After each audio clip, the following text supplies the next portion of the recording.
Your favorite brand doesn't care about you anymore. And honestly, you probably don't care about them either. That coffee you buy every morning, that shampoo you've used for years, those sneakers you swear by, there's a 61% chance you're already thinking about switching to something else. Here's what's wild. Companies are losing customers faster than ever before, even when those customers are totally satisfied with their products. Think about that for a second. You can love how something works, think it's great quality, have zero complaints, and still dump it for a competitor tomorrow. This isn't just happening to small brands either.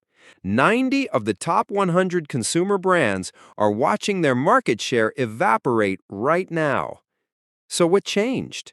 Why did we all suddenly become the relationship equivalent of serial ghosters when it comes to the brands we buy? The short answer is everything changed. But let me walk you through what's really happening, because once you see it, you can't unsee it.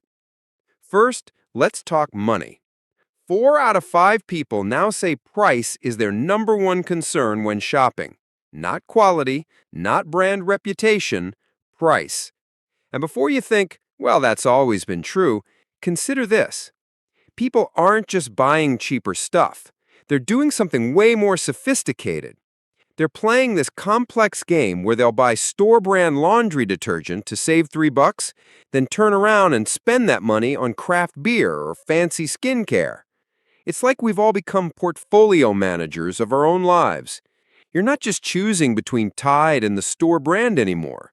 You're choosing between expensive detergent and cheap coffee versus cheap detergent and that coffee that makes you feel like you've got your life together. But here's where it gets really interesting. Even when prices aren't the issue, we're still jumping ship. A quarter of consumers will abandon a brand after just one bad experience. One. Your parents' generation would stick with the same car brand through 3 lemons and a recall. Now, one slow shipping experience and we're downloading your competitor's app. And we're not even telling brands why we're leaving anymore. We're just gone. Companies are seeing this massive uptick in what they call silent churn. Customers who have a bad experience, and instead of complaining, they just vanish. No angry email, no one-star review, just poof. They'd ghost harder than that person you matched with on a dating app who seemed perfect until they mentioned their podcast about conspiracy theories. The trust thing is huge too. We want brands to know us, to personalize everything, to anticipate our needs. But we also don't trust them with our data. It's like wanting a relationship where someone knows everything about you, but you don't want to tell them anything. 64% of us expect personalized experiences, but only 27% are comfortable with companies using our data to create them. We've created an impossible situation, and then we're mad when brands can't solve it. Now, generational differences, that's a whole other level of chaos. Gen Z will drop your brand in a heartbeat if you're not authentic enough, but once they trust you, 61% say they're customers for life. Millennials treat brand loyalty like a business transaction. What have you done for me lately? Gen X just wants stuff that works and doesn't waste their time. And boomers, they're still out here being loyal to brands their parents bought, but even they're starting to wise up. The old loyalty programs, they're basically life support for dying relationships. Buy 10, get 1 free worked when people actually wanted to buy 10 of something from you.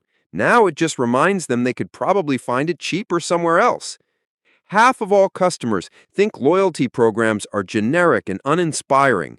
They're the business equivalent of those "we need to talk" texts that always end badly. Smart brands are figuring this out, though. Look at Sephora. They didn't just create a points program. They built an entire community where makeup enthusiasts connect, share tips, and feel like they belong to something. Apple doesn't just sell you a phone. They sell you membership in a club where everyone's creative and sophisticated. These brands get that modern loyalty isn't about transactions. It's about making people feel something.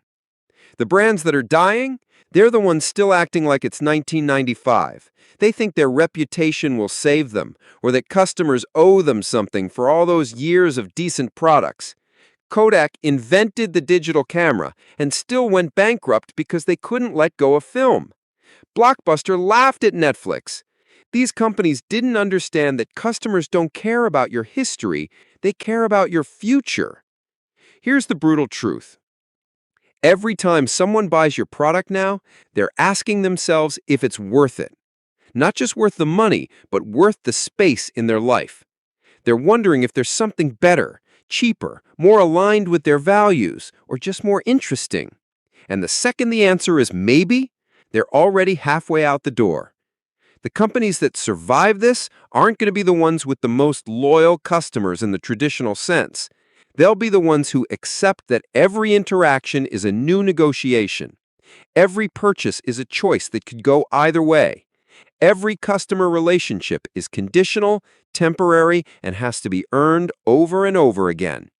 Welcome to the post-loyalty economy, where the only constant is change and the only strategy that works is assuming you could lose everything tomorrow. Because honestly, you probably could. Like and subscribe if you enjoyed the video.